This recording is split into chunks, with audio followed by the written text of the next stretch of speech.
ವಾಂಗ್ಮಿ, ಲೇಖಕ ಡಾಕ್ಟರ್ ಜಿ.ಬಿ. ಹರೀಶ್ ಅವರನ್ನು ವೇದಿಕೆಗೆ ಬರಿಮಾಡಿಕೊಳ್ತಾ ಇದ್ದೇನೆ. ಅವರು ಸಮುದಾಯದ ಇತಿಹಾಸ ಹಾಗೂ ಆಚಾರ ವಿಚಾರಗಳ ಬಗ್ಗೆ ಕ್ಷಕಿರಣ ಬೀರಬೇಕೆಂದು ಆತ್ಮೀಯವಾಗಿ ವಿನಂತಿಸ್ತಾ ಇದ್ದೇನೆ. ಸಭೆಗೆ ನಮಸ್ಕಾರ. ಇವತ್ತು ವಿಶ್ವ ಬ್ರಾಹ್ಮಣ ದಿನಾಚರಣೆ ಅಂತ ಹೇಳಿದ್ರು ಸನ್ಮಾನ್ಯ ನ್ಯಾಯಮೂರ್ತಿಗಳು. ತಮ್ಮೆಲ್ಲರಿಗೂ ಕೂಡ ಈ ಬ್ರಾಹ್ಮ ಶಕ್ತಿಯನ್ನ ಇದುವರೆಗೂ ಉಳಿಸ್ಕೊಂಡು ಬಂದಿರುವ ಈ ಸಭಾಂಗಣದಲ್ಲಿರುವ ಈ ಭಾರತದಲ್ಲಿರುವ ಮತ್ತು ದೇಶದ ಅಥವಾ ಪ್ರಪಂಚದ ಬೇರೆ ಭಾಗಗಳಲ್ಲಿರ್ತಕ್ಕಂಥವ್ರಿಗೆ ಶ್ರದ್ಧಾಪೂರ್ವಕವಾದ ನಮಸ್ಕಾರಗಳು.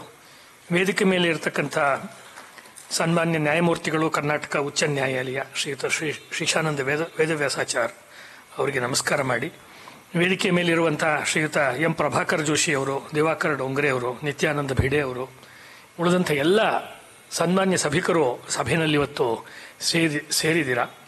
ಒಂದು ಮಾತು ನಮ್ಮಲ್ಲಿ ಪ್ರಸಿದ್ಧವಾದ್ದೇನು ಅಂದರೆ, ಸಭೆ ಸರಸ್ವತಿ, ವೇದಿಕೆ ಗಣಪತಿ ಅಂತ. ಅಂದರೆ ಇದು ಒಂದು ಜ್ಞಾನದ ಒಂದು ಸತ್ರ, ಜ್ಞಾನದ ಒಂದು ಸಭೆ ಇಲ್ಲಿ ನಡೀತಾ ಇದೆ. ಅದರ ಒಂದು ಶಿಖರದಂತೆ ಇವತ್ತು ಚಿತ್ಪ್ರಭಾ ಸಂಸ್ಕೃತಿ ಪ್ರತಿಷ್ಠಾನದವರು ಕರ್ನಾಟಕ ಚಿತ್ಪಾವನ ವೃತ್ತಾಂತ ಅಂತ ಅವ್ರು ಹೇಳಿದ್ರು. ಭಾಗ 1 ಇನ್ನೊಂದು ಸಂಪುಟ ಕೂಡ ಬರ್ತಾ ಇದೆ ಅಂತ. ಇದು ತುಂಬ ಪ್ರಮುಖವಾದಂಥ ಒಂದು ಕ್ಷಣ ಅಂತ ಹೇಳ್ತೀನಿ. ನೋಡಿ, ನಮ್ಮಲ್ಲಿ 21ನೇ ಶತಮಾನ ಅಂದರೆ ನಮ್ಮ ಪಾಶ್ಚಾತ್ಯ ಕಾಲಗಣನೆಯ ಪ್ರಕಾರ ಶುರುವಾಗಿ ಒಂದು 25 ವರ್ಷಕ್ಕೆ ಬಂದ್ವಿ. ಈಗಲೂ ಕೂಡ ನಮ್ಮ ಸನಾತನ ಧರ್ಮ ಅದರ ಟ್ರೆಡಿಷನ್ನಿಗೆ ಸಂಬಂಧಪಟ್ಟಂತೆ ನೀವು ಫ್ಲಿಪ್ಕಾರ್ಟ್ನಲ್ಲೋ ಅಮೆಝಾನ್ನಲ್ಲೋ ಅಥವಾ ಬೇರೆ ಅಂಗಡಿಗಳಿಗೋ ಹೋಗಿ ನೀವು ನೋಡಿದ್ರೆ ಪುಸ್ತಕಗಳು ಸಿಗುತ್ತೆ ಅಥವಾ ಲೇಖನಗಳು ಸಿಗುತ್ತೆ. ಸಿಗೋದೆಲ್ಲ ಕೂಡ ತಪ್ಪು ನೆರೇಷನ್ ಇರುವಂಥದ್ದು. ಓದಿದ್ರೆ ನಮಗೆ ಗಿಲ್ಟ್. ಅವಾಗಲೇ ಸನ್ಮಾನ್ಯ ನ್ಯಾಯಮೂರ್ತಿಗಳು ಹೇಳಿದ್ರು, ಅಯ್ಯೋ ಈ ಥರದ್ದೆಲ್ಲ ಆಗ್ಬಿಟ್ಟಿದ್ಯಾ ಅನ್ನೋವಂಥದ್ದು ತಪ್ಪು ಕಲ್ಪನೆ ಬರುವಂತೆ ಒಂದು ಬ್ರಿಟಿಷ್ ಕಾಲದಿಂದ ಮುಂದುವರೆದಿದ್ದನ್ನ ಸ್ವಾತಂತ್ರ್ಯ ನಂತರದಲ್ಲಿ ಕೂಡ ಇದ್ದಂತಹ ಆಡಳಿತ ವ್ಯವಸ್ಥೆಗಳು ಕೇಂದ್ರದಲ್ಲಿ ಮತ್ತು ರಾಜ್ಯ ಸರ್ಕಾರಗಳಲ್ಲಿ ವ್ಯವಸ್ಥಿತವಾಗಿ ಮಾಡ್ಕೊಂಡು ಬಂದು ಒಂದು ಸ್ವಾತಂತ್ರ್ಯ ಬಂದ ಮೇಲೆ ಕೂಡ ಏನೋ ಒಂದು ಮಾನಸಿಕವಾದ ದಿಗ್ಬಂಧನದಲ್ಲಿ ಇದೀವಿ. We are under some siege ಅನ್ನುವ ಕಲ್ಪನೆಯನ್ನ ಕೆಲವು ಕಮ್ಯುನಿಟಿಗಳಿಗೆ ಉಂಟು ಮಾಡ್ತು. ನೀವು ಒಂದು ಗುಂಪಿನವರಿಗೆ ನೀವು ಶತಶತಮಾನಗಳಿಂದನೂ ಶೋಷಣೆಗೆ ಒಳಗಾದವರು ಅನ್ನುವಂಥ ಒಂದು ರಾಂಗ್ ನೆರೇಷನ್ ಅನ್ನು ಕೊಟ್ಟರು. Harijan contribution to medieval Indian thought ಅನ್ನೋ ಪುಸ್ತಕವನ್ನ ಡಾಕ್ಟರ್ ಶಂಕರ್ ಮುಕಾಶಿ ಪುಣೇಕರ್ ಬರೀತಾರೆ. ಅದು ಬೆಂಗಳೂರು ವಿಶ್ವವಿದ್ಯಾಲಯದಿಂದ ಪ್ರಕಟವಾಗಿದೆ. ನಾನು ಅವರ ಸಮಗ್ರ ಸಾಹಿತ್ಯವನ್ನು ಕನ್ನಡದಲ್ಲಿ ಎಡಿಟ್ ಮಾಡಿದ್ದೀನಿ. ಅದರೊಳಗಡೆ ಅವ್ರು ಕೊಡ್ತಾರೆ ವೇದಗಳಲ್ಲಿ ಇರ್ತಕ್ಕಂಥ ಪಂಚಮ ಅನ್ನುವಂಥದ್ದು, ಆ ಶಬ್ದದ ಅರ್ಥ ಏನು ಇತ್ಯಾದಿಯನ್ನು. ಅವ್ರ ವಾದವನ್ನು ನಾವು ಭಾಗಶಃ ಒಪ್ಪದೇ ಇರ್ಬೋದು, ಅದು ಬೇರೆ ವಿಷಯ. ಆದರೆ ಈ ದೇಶದಲ್ಲಿ ಎಲ್ಲ ಜಾತಿಗಳವರು, ಎಲ್ಲ ಸಮುದಾಯಗಳವರು ಅವರವರ ಕರ್ಮ ಕೌಶಲ್ಯಗಳಿಗೆ, ಅವರ ಜೀವನೋಪಾಯಕ್ಕೆ, ಅವರ ಸಮಾಜಕ್ಕೆ ಕೊಡುಗೆಯನ್ನು ಎಲ್ಲಿ ಕೊಡಬೇಕೋ ಅದಕ್ಕೆ ಬೇಕಾದಂಥ ಜ್ಞಾನವನ್ನೆಲ್ಲ ಅವರು ತಮ್ಮ ವೃತ್ತಿಗಳಲ್ಲಿ ಪಡಿತಾನೆ ಇದ್ರು. ಶಿಲ್ಪಕಾರರು ಶಿಲ್ಪದಲ್ಲಿ ಪಡಿತಿದ್ರು, ಬಡಗಿಗಳು ಅವರ ವೃತ್ತಿಯಲ್ಲಿ ಪಡಿತಿದ್ರು, ಕುಂಬಾರರು ಅವರ ವೃತ್ತಿಯಲ್ಲಿ ಪಡಿತಿದ್ರು. ಹಾಗೆ ಬ್ರಾಹ್ಮಣರು ವೇದದಲ್ಲಿ ಹೇಳಿರುವಂಥ ಷಡಂಗಗಳು ಯಾವುದಿದೆ, ಜ್ಯೋತಿಷ, ಛಂದಸ್ಸು ಇತ್ಯಾದಿಗಳು, ಅವುಗಳಲ್ಲಿ ನಿಷ್ಣಾತರಾಗಿರ್ತಿದ್ರು. ಯಜ್ಞಯಾಗಾದಿಗಳನ್ನು ಮಾಡೋದರಲ್ಲಿ, ಕಾವ್ಯಗಳ ರಚನೆಯಲ್ಲಿ ಅವರು ನಿಷ್ಣಾತರಾಗಿರ್ತಿದ್ರು. ಇದು ಒಂದು ಹಂತ. ಮುಂದೆ ಪುಷ್ಯಮಿತ್ರ ಶೃಂಗ ಬಂದ ಮೇಲೆ ನಾವು ಪುರಾಣದ ಕಾಲಘಟ್ಟವನ್ನು ದಾಟಿ ನಾವು ಐತಿಹಾಸಿಕ ಕಾಲಘಟ್ಟ ಅಂತ ಯಾವ್ದು ಕರೀತಾರೆ, ಮೌರ್ಯರ ನಂತರ ಚಂದ್ರಗುಪ್ತ ಇತ್ಯಾದಿ ಮೌರ್ಯರನ್ನ ಎತ್ತಿ ನಿಲ್ಲಿಸಿದವನೇನೆ ಆಚಾರ್ಯ ಚಾಣಕ್ಯ. ಆತನೇ ಈ ವೈದಿಕ ಕುಲದಲ್ಲಿ ಬಂದವನು. ಎಷ್ಟು ಮಗಧ ಸಾಮ್ರಾಜ್ಯದಲ್ಲಿ ನಡೆಯುವ ನವನಂದರ ಒಂದು ದಬ್ಬಾಳಿಕೆಯನ್ನ ನೋಡಿ ಇದಕ್ಕೊಂದು ಸರಿಯಾದ ರಾಜ್ಯವನ್ನು ಕಟ್ತೀನಿ ಅಂತ ಅವನು ದೇಶದಲ್ಲಿ ಕ್ಷತ್ರಿಯರನ್ನು ಹುಡುಕ್ತಾನೆ. ವಿಷ್ಣು ಪುರಾಣದಲ್ಲಿ ಇದು ಬರುತ್ತೆ, ಪರಾಶರ ಮಹರ್ಷಿಗಳು ಅದನ್ನು ಕಾಣಿಸಿದ್ದಾರೆ. ಈ ಜಗತ್ತಿನಲ್ಲಿ ಇನ್ನು ಮುಂದೆ ಕ್ಷತ್ರಿಯರಿಲ್ಲ ನವನಂದರಾದ್ಮೇಲೆ ಅಂತ ಪುರಾಣಗಳು ಹೇಳುತ್ತೆ. ನಂದ ವಂಶ ಆದ್ಮೇಲೆ ಜನ್ಮಜಾತ ಕ್ಷತ್ರಿಯರು, ವರ್ಣದಿಂದ ಕ್ಷತ್ರಿಯರಾದವ್ರು ಯಾರೂ ಇಲ್ಲ. ಅಂದ್ರೆ ಫ್ಯಾಮಿಲಿ ಕ್ಷತ್ರಿಯರು, ನಾವು ಖಡ್ಗ ಹಿಡ್ಕೊಂಡು ರಕ್ಷಣೆ ಮಾಡ್ತೀವಿ, ಅಡ್ಮಿನಿಸ್ಟ್ರೇಷನ್ ಮಾಡ್ತೀವಿ ಅನ್ನೋ ಜಾತಿ ಅಥವಾ ಪ್ರವೃತ್ತಿ ಹೊರಟೋಯ್ತು. ಹಾಗಾಗಿ ಮತ್ತೆ ನಾವು ಈ ಕ್ಷತ್ರಿಯರನ್ನ ಉತ್ಪತ್ತಿ ಮಾಡಬೇಕಾಗತ್ತೆ ಅನ್ನುವಾಗ ಅವನು ಮೌರ್ಯ ಕುಲದಲ್ಲಿ ಈ ಹುಡುಗನ್ನ ಹುಡುಕಿ ಚಂದ್ರಗುಪ್ತನನ್ನ ಅದಕ್ಕೆ ಬೇಕಾದ ವ್ಯವಸ್ಥೆಯನ್ನು ಮಾಡಿ ಪರಮಾದ್ಭುತವಾದಂಥ ಅರ್ಥಶಾಸ್ತ್ರವನ್ನ ಕೌಟಿಲ್ಯ, ಭಗವಾನ್ ಅಂತ ಹೇಳ್ತೀವಿ ನಾವು, ಭಗವಾನ್ ಕೌಟಿಲ್ಯ ಮಹರ್ಷಿಗಳು ನಮಗೆ ಕೊಡ್ತಾರೆ. ಈಗಲೂ ಕೂಡ ಅತ್ಯಂತ ಉಪಾದೇಯವಾದದ್ದು. ಇವತ್ತಿಗೂ ಎಲ್ಲರೂ ಬೇರೆ ಬೇರೆ ರೀತಿಗಳಲ್ಲಿ ಡೈರೆಕ್ಟ್ಲಿ ಅಥವಾ ಇಂಡೈರೆಕ್ಟ್ಲಿ ಫಾಲೋ ಮಾಡೋದು. ಒಂದು ವಾದವನ್ನು ಅನುಜ್ಧರ್ ಇತ್ಯಾದಿಯವರು ನೇತಾಜಿ ಸುಭಾಷ್ ಚಂದ್ರ ಬೋಸ್ ಬಗ್ಗೆ ಹೇಳ್ತಾರೆ. ನನಗೂ ಸ್ವಲ್ಪ ಅದು ಸರಿ ಅಂತ ಅನ್ಸುತ್ತೆ. ಅದೇನು ಅಂತ ಹೇಳಿದ್ರೆ, ಅವರು 45ನೇ ಇಸ್ವಿಯಲ್ಲಿ ತೀರ್ಕೊಳ್ಳಿಲ್ಲ. ಆಮೇಲೆ ಅವರು ಒಬ್ಬ ರಷ್ಯಾಗೆ ಹೋದ್ರು, ಚೀನಾಗೆ ಹೋದ್ರು, ವಾಪಸ್ ಬಂದು ಅವರು ಕಾಶಿ ಮತ್ತು ಕಾಶಿ ಅಲ್ಲ, ಅಯೋಧ್ಯ ಇತ್ಯಾದಿ ಸುತ್ತಮುತ್ತ ಜಾಗಗಳಲ್ಲಿ ಒಬ್ಬ ಭಗವಂಜಿ ಎನ್ನುವ ಸನ್ಯಾಸಿ, ದಶನಾಮಿ ಸಂಪ್ರದಾಯದ ಸನ್ಯಾಸಿಯಾಗಿ ಅವರು ಬದುಕಿದ್ರು ಅಂತ ಹೇಳಿ ಅವರ ನೋಟ್ಸ್ಗಳು ಇವತ್ತು ಸಿಕ್ಕಿದೆ. ಅವರ ನೋಟ್ಸ್ಗಳು ಇವತ್ತು ಪ್ರಕಟವಾಗ್ತಾ ಇದೆ.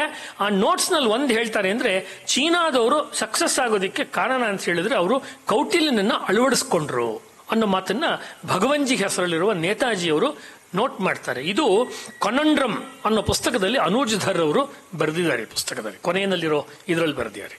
ಇನ್ನೊಂದು ಮಾತನ್ನು ಹೇಳ್ತಾರೆ, ಯಾವ ಹೋರಾಟವನ್ನ ಬ್ರಿಟಿಷರ ವಿರುದ್ಧ ಸನ್ಯಾಸಿಗಳು ಶುರು ಮಾಡಿದ್ರು, ಒಬ್ಬ ಸನ್ಯಾಸಿ ವಿಚಾರದಲ್ಲಿ ನಂಬಿಕೆ ಇರುವ, ಅಂದ್ರೆ ವಿರಕ್ತಿ ಮಾರ್ಗದಲ್ಲಿ ನಂಬಿಕೆ ಇರುವ ವಿವೇಕಾನಂದ ಇತ್ಯಾದಿಯವರಿಂದ ಪ್ರಭಾವಿತನಾದ ನಾನು 1945ನಲ್ಲಿ ಇಂಡಿಯನ್ ನ್ಯಾಷನಲ್ ಆರ್ಮಿ ಮೂಲಕ ಅದನ್ನೇ ಕಂಟಿನ್ಯೂ ಮಾಡಿದೆ. ಈ ದೇಶಕ್ಕೆ ಸ್ವಾತಂತ್ರ್ಯವನ್ನು ತಂದುಕೊಟ್ಟಿದ್ದು ವಿರಕ್ತರು, ತ್ಯಾಗಿಗಳು, ಸನ್ಯಾಸಿಗಳು ಅಥವಾ ಸಂಸಾರದಲ್ಲಿದ್ದು ಸನ್ಯಾಸಿಯ ಮನೋಭಾವವನ್ನ ಹೊಂದಿದ್ದವರು ಅಂತ ಅತ್ಯಂತ ಸ್ಪಷ್ಟವಾದ ವ್ಯಾಖ್ಯಾನವನ್ನ ಆ ಪುಸ್ತಕದಲ್ಲಿ ಕೊಡುತ್ತಾರೆ. ಹಿಂದೆ ಗಣಪುಲೆ ಅಂತ, ಅವರು ಚಿತ್ಪಾವನ ಕಮ್ಯುನಿಟಿಯವರು, ಅವರು ಗಣಪುಲೆ ಇವ್ರ ಬಗ್ಗೆ ಪುಸ್ತಕವನ್ನ ಬರೆದಿದ್ದಾರೆ. ಆಕ್ಚುಲಿ ಇನ್ನೂ ಬೇರೆ ಬೇರೆಯವರು ಈ ಸಬ್ಜೆಕ್ಟ್ ಮೇಲೆ ಪುಸ್ತಕಗಳನ್ನ ಬರೆದಿದ್ದಾರೆ. ಬಹಳ ಮುಖ್ಯವಾಗಿ ಈ ಪುಸ್ತಕವನ್ನು ಓದುವಾಗ ಹೇಳಲೇಬೇಕು ಅಂತ ಅನಿಸಿದ್ದೇನು ಅಂದ್ರೆ, ಯಾವುದು ಸ್ಥಾಪಿತವಾದಂಥ ಎಡಪಂಥದವರ ಇತಿಹಾಸದ ಬರವಣಿಗೆಯ ಧಾರೆ ಅಂತ ಬಂತು 1947-48ರಲ್ಲಿ, ಯಾವಾಗ ನಮಗೆ ಸ್ವಾತಂತ್ರ್ಯ ಬಂದು ಸರ್ಕಾರಗಳು ಮತ್ತೆ ಶಿಕ್ಷಣ ಇಲಾಖೆ ಇದೆಲ್ಲ ಸ್ಥಾಪನೆ ಆಯಿತು, ಆಗ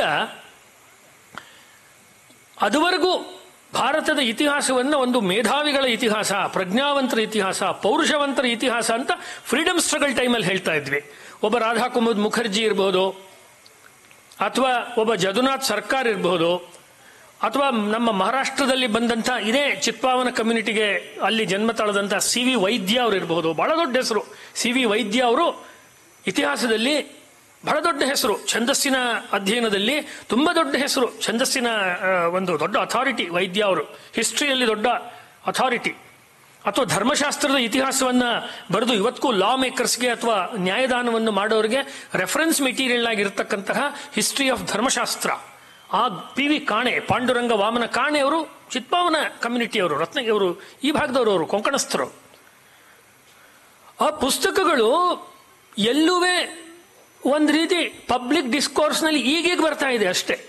ಕನ್ನಡದಲ್ಲಿ ಹಾಮಾನಾಯಕರು ಮೈಸೂರು ಯೂನಿವರ್ಸಿಟಿನಲ್ಲಿ ಮುಖ್ಯಸ್ಥರಾಗಿದ್ದಾಗ ಭೈರಪ್ಪನವರು ಗುಜರಾತ್ನಲ್ಲಿದ್ದವ್ರು ಹೇಳಿ, ದಯಮಾಡಿ ಇದನ್ನ ಕನ್ನಡಕ್ಕೆ ಮಾಡಿಸಿ ನಾಯಕರೇ ಅಂತ ಹೇಳಿ ಕೆಲವು ಸಂಪುಟಗಳು ಮಾತ್ರ ಇನ್ನೂ ಕನ್ನಡಕ್ಕೆ PV ಕಾಣೆಯವರದು ಬಂದಿದೆ. ನಿಮಗೆ ದಾಯಭಾಗ ಬೇಕಾ,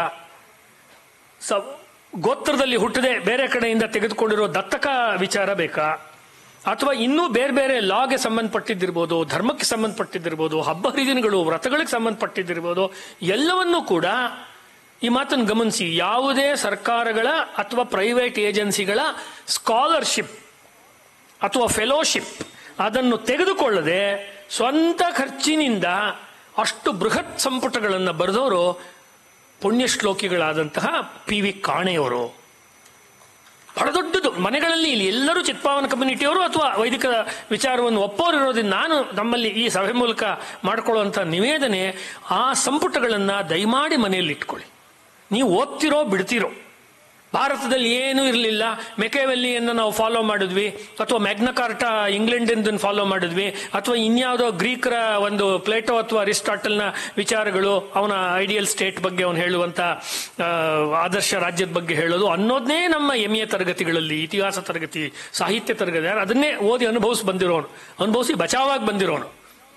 ಆ ದಾಳಿಗಳಿಂದ, ಕಮ್ಯುನಿಸ್ಟ್ ವೈಚಾರಿಕ ದಾಳಿಯಿಂದ ಯೂನಿವರ್ಸಿಟಿಯಲ್ಲಿ ಬಚಾವಾಗಿ ಬಂದಂತ ಒಬ್ಬ ವ್ಯಕ್ತಿ ನಾನು, ಬುದ್ಧಿಯನ್ನು ಉಳಿಸ್ಕೊಂಡು ಸ್ವಂತಿಕೆಯನ್ನ. ಅದನ್ನೇ ಹೇಳಿ ಹೇಳಿ ಹೇಳಿ ಅಯ್ಯೋ ನಮ್ಮ ಕಲ್ಚರ್ನಲ್ಲಿ ಏನೂ ಇಲ್ಲ, ಆಲ್ಬರೋನಿ ಬರೋ ತನಕ ನಮ್ಗೆ ಹಿಸ್ಟ್ರಿನೇ ಗೊತ್ತಿರಲಿಲ್ಲ, ಹೆರೋಡಟಸ್ ಬರೋ ತನಕ ನಮ್ಗೆ ಹಿಸ್ಟ್ರಿನೇ ಗೊತ್ತಿಲ್ಲ.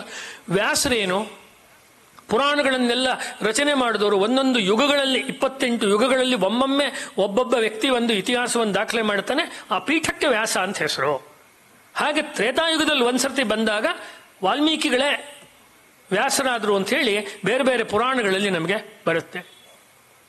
ಆ ಲಿಟ್ರೇಚರ್ನ, ಆ ಸಾಹಿತ್ಯವನ್ನ ನಮ್ಮಲ್ಲಿ ಯಾವಾಗ ಕಡೆಗಣಿಸಿ ನಮ್ಮ ಭಾರತೀಯವಾದಂತಹ ಜ್ಞಾನದಲ್ಲಿ ವೇದಗಳು, ಉಪನಿಷತ್ತುಗಳು, ಬ್ರಾಹ್ಮಣಗಳು, ಅಲ್ಲಿಂದ ಮುಂದೆ ಬಂದಂತಹ ಅದಕ್ಕೆ ಸಂಬಂಧಪಟ್ಟಂತಹ ಬೇರೆ ಬೇರೆ ಉಪನಿಷತ್ತುಗಳು, ಆಮೇಲೆ ಬಂದಂತಹ ಪುರಾಣಗಳು, ಉಪಪುರಾಣಗಳು, ಸ್ಥಳ ಪುರಾಣಗಳು, ಇವೆಲ್ಲವನ್ನೂ ಗಂಟು ಮೂಟೆ ಕಟ್ಟಿ ಮೌರ್ಯರ ಕಾಲದಿಂದಲೇ ನಿಮ್ಮ ಇತಿಹಾಸ ಪ್ರಾರಂಭವಾಯಿತು ಅಥವಾ ಅಲೆಕ್ಸಾಂಡರ್ನ ಬಂದ ಕಾಲದಿಂದಲೇ ಆರಂಭವಾಯಿತು ಅನ್ನುವ ಸುಳ್ಳು ರೀತಿಯ ಇತಿಹಾಸವನ್ನು ಯಾರು ಭಾರತದಲ್ಲಿ ಸ್ವಾತಂತ್ರ್ಯ ನಂತರ ಅವರ ಟೀಮ್ ಅವ್ರು ಮಾಡ್ತಾ ಇದ್ರು, ಅದಕ್ಕೆ ಸೆಡ್ ಹೊಡೆದು ನಿಂತವರು ಒಬ್ಬರು ಚಿತ್ಪಾವನ ವ್ಯಕ್ತಿ.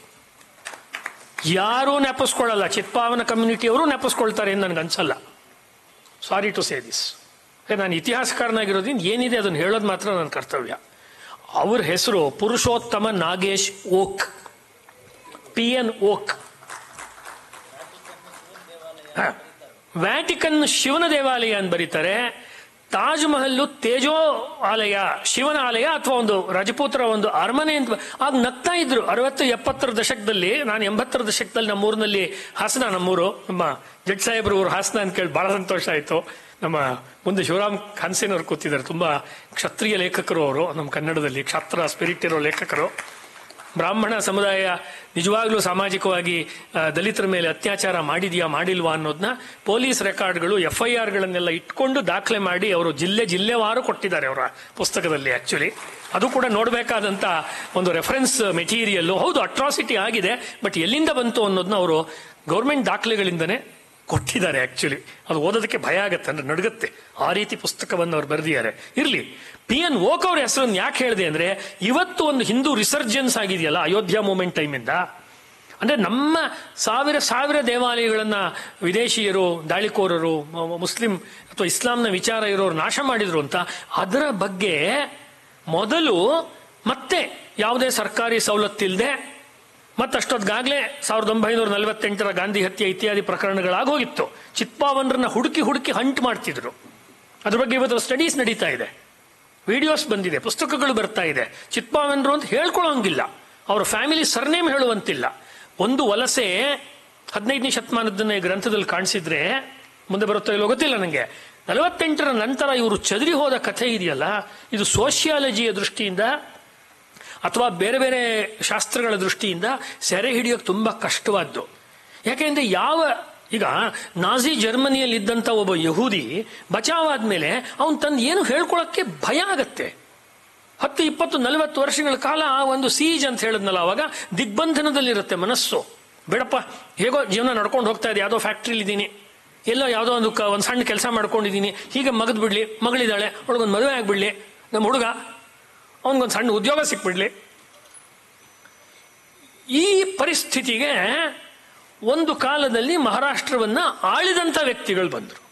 17-18ನೇ ಶತಮಾನದಲ್ಲಿ ಪೇಶ್ವಾಗಳ ಜೊತೆಯಲ್ಲಿ ಇದ್ದಂತಹ ಕ್ಷತ್ರಿಯರು ಅಥವಾ ಹೋರಾಟಗಾರರು ಅಥವಾ ಸ್ಪೈಗಳು ಗೂಢಚಾರಿಕೆಯನ್ನು ಮಾಡಿ ಇಸ್ಲಾಮಿನಿಂದ ಅಥವಾ ಮುಘಲರಿಂದ ಇನ್ಫಾರ್ಮೇಶನ್ಗಳನ್ನ ಪೇಶ್ವಾಯಿಗಳಿಗೆ ಕೊಡುತ್ತಿದ್ದಂಥ ಕೆಲಸವನ್ನ ಇವರು ಮಾಡ್ತಿದ್ರು ರಾಜಕೀಯವಾಗಿ ಅಂತ ಗೊತ್ತಾಗುತ್ತೆ.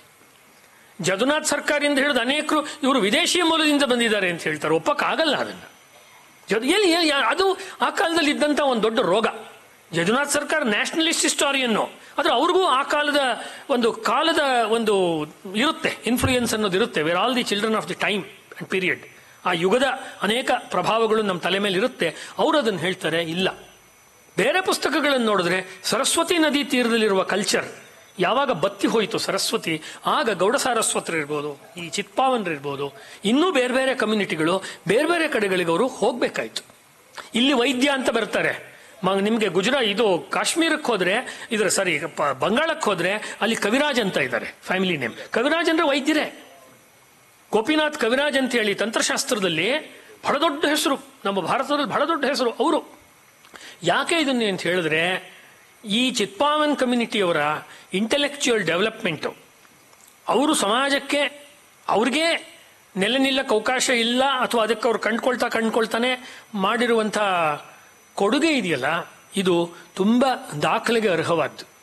ಮುಂದಿನ ದಿನಗಳಲ್ಲಿ ನನ್ನ ರಿಕ್ವೆಸ್ಟ್ ಏನಂದ್ರೆ, ಈ ಕಮಿಟಿಯವರಿಗೆ ಚಿತ್ಪಾವನರ ಮನೆಗಳಲ್ಲಿ ಬರೆದಿರಬಹುದಾದಂಥ ಲೆಟರ್ಸ್ ಇದೆಯಲ್ಲ, ಇದನ್ನ ಸಂಕೇತಿ ಕಮ್ಯುನಿಟಿಯವರು ಮಾಡಿದ್ರು. ನಾವು ಹಾಸನ ಜಿಲ್ಲೆಯಿಂದ ಬಂದಿದ್ದು. ಇಲ್ಲಿ ಸಂಕೇತಿ ಕಮ್ಯುನಿಟಿಯವರು ಬಹಳ ಇದ್ದಾರೆ ಬ್ರಾಹ್ಮಣರಲ್ಲಿ, ಸಂಕೇತಿ ಬ್ರಾಹ್ಮಣರು ಅಂತ. ಕೌಶಿಕ ಸಂಕೇತಿಗಳು ಮತ್ತು ಬೆಟ್ಟದಪುರ ಸಂಕೇತಿಗಳು ಅಂತ ಅವರಲ್ಲಿ 2 ವಿಭಾಗ. ಅವರ ಕಮ್ಯುನಿಟಿಯ ಡಾಕ್ಯುಮೆಂಟೇಶನ್ ಒಬ್ಬರು ಡಾಕ್ಟರ್ ಪ್ರಣತಾರ್ತಿ ಹರನ್ ಅಂತ ಮಾಡಿದ್ರು. ಹೀಗೆ ತಾವೀಗ ಡೋಂಗ್ರೆಯವರು ಮತ್ತು ಉಳಿದ ಮಹನೀಯರು ಟೀಮ್ ಸೇರ್ಕೊಂಡು ಮಾಡಿದಂತೆ. ಯಾಕೆಂದ್ರೆ ಈಗೆಲ್ಲ ವಾಟ್ಸ್ಆ್ಯಪ್ ಮೆಸೇಜು 2 ಲೈನು ಇದು. ಹಿಂದೆ ಒಬ್ಬ ಹುಡುಗ ಹಾಸ್ಟೆಲ್ ಓದ್ತಿದ್ರೆ, ಬಾಂಬೆಲಿ ಓದ್ತಿದ್ರೆ, ಮಡ್ರಾಸ್ನಲ್ಲಿ ಓದ್ತಿದ್ರೆ, ಬೆಳಗಾಮಲ್ಲಿ ಓದ್ತಿದ್ರೆ ಕಾಗದ ಬರೀತಿದ್ರು. ಅಪ್ಪ ಅಮ್ಮನಿಗೆ, ಚಿಕ್ಕಪ್ಪನಿಗೆ, ಯಾರೋ ದಾನಿಗಳಿಗೆ, ಯಾರಿಗೋ ಬರೀತಿದ್ರು. ಖಂಡಿತ ಅದಿರುತ್ತೆ ನಿಮ್ಮ ಮನೆಗಳಲ್ಲಿ, ಎಲ್ಲೋ ಅಟ್ಟದ ಮೇಲಿರುತ್ತೆ, ಎಲ್ಲೋ ಯಾವುದೋ ಒಂದು ಇದರಲ್ಲಿ ಇಟ್ಟಿರ್ತೀರಾ. ಅಥವಾ ಇವಾಗ ಡಾಕ್ಯುಮೆಂಟೇಶನ್ ಯಾರು ಬೇಕಾದ್ರೂ ಅದನ್ನ ಡಿಜಿಟೈಸು ಮಾಡಿ ಇಟ್ಟಿರ್ಬೋದು. ಪತ್ರ ಸಂಪುಟ ಅಂತಂದ್ರೆ ಆ ಕಾಲದ ಭಾಷೆ, ಅದರ ಲಾಲಿತ್ಯ, ಅಲ್ಲಿ ಎಕ್ಸ್ಪ್ರೆಸ್ ಆಗುವಂತ ವಿಷಯ. ಯಾಕೆಂದ್ರೆ ಆ ಕಮ್ಯುನಿಟಿಯ ಸಂಕೇತಿಯವರ ಕಮ್ಯುನಿಟಿ ಓದುವಾಗ ಅವನು ಕೌಶಿಕದಿಂದನೋ ಅಂಬುಗದಿಂದನೋ ಇರೋ ಹುಡುಗ ಮೈಸೂರಿಗೆ ಹೋಗಿ ಓದ್ತಾ ಇದ್ದಾನೆ. ನಂಗೆ ಪತ್ರ ನೆನಪಿದೆ. ಅವನು ಹೇಳ್ತಾನೆ, ಅಮ್ಮ ನೀನು ಹೇಳ್ದಂತೆ ಚೆನ್ನಾಗಿ ಓದ್ತಾ ಇದ್ದೀನಿ, ಮುಂದಿನ ಸರ್ತಿ ಬರುವಾಗ ಯಾರೋ ಅಂಕಲ್ಲೋ ಚಿಕ್ಕಪ್ಪ ಯಾರದೋ ಜೊತೆನಲ್ಲಿ 1 ಡಬ್ಬಿ ಉಪ್ಪಿನಕಾಯಿ ಕಳಿಸು, ಜೊತೆಗೆ ಅಮೃಕೋಶ ಮರೆತು ಬಂದಿದ್ದೀನಿ, ಅಮೃಕೋಶ ಕಳಿಸು. ಏನ್ ಟೇಸ್ಟ್ ನೋಡಿ ಆ ಹುಡುಗಂದು. ಇದು ಎಲ್ಲ ವೈದಿಕ ಸಂಪ್ರದಾಯದ ಹುಡುಗರು ಹುಡುಗಿಯರು ಇರೋಂಥದ್ದೇ ಇದೆ ಆಕ್ಚುಲಿ. ಇದು ದಾಖಲಾದ್ರೆ ತುಂಬಾ ಉಪಯೋಗ ಆಗತ್ತೆ. 2ನೇದು, ಸ್ವಾತಂತ್ರ್ಯ ಚಳುವಳಿಗೆ ಒಟ್ಟಾರೆ ವೈದಿಕ ಸಮಾಜದ ಕೊಡುಗೆ ಏನು. ಇತ್ತೀಚೆಗೆ ನಿನ್ನೆ ಒಬ್ರು ಒಂದು ಪುಸ್ತಕ ಕೊಟ್ಟರು.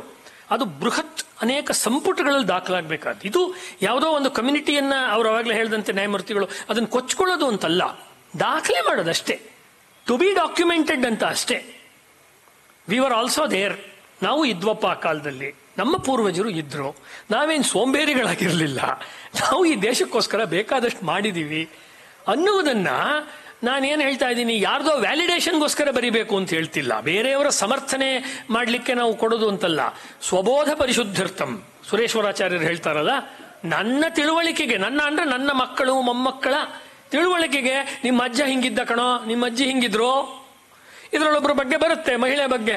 ಅವರು ಮಕ್ಕಳಿಗೆ ಅಂದ್ರೆ ತಾಯಂದ್ರಿಗೆ, ಮನುಷ್ಯ ಕುಲದ ತಾಯಂದ್ರಿಗೆ ಅವರು ಪ್ರಸವವನ್ನು ಮಾಡಿಸ್ತಾ ಇದ್ರು, ಗೋಪ್ರಸವ ಮಾಡಿಸ್ತಾ ಇದ್ರು ಅಂತ ಬರುತ್ತೆ.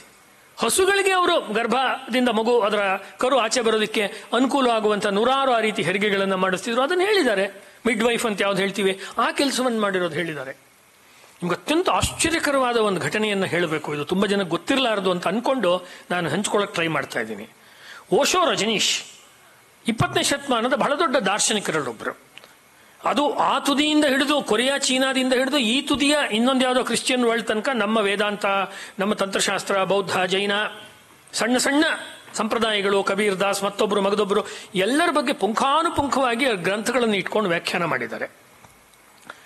ಅವರು ಅಲಹಾಬಾದ್ ಯೂನಿವರ್ಸಿಟಿನಲ್ಲಿ ಫಿಲಾಸಫಿ ಸ್ಟೂಡೆಂಟ್ ಆಗಿದ್ರು, ರಜನೀಶ್ ಚಂದ್ರ.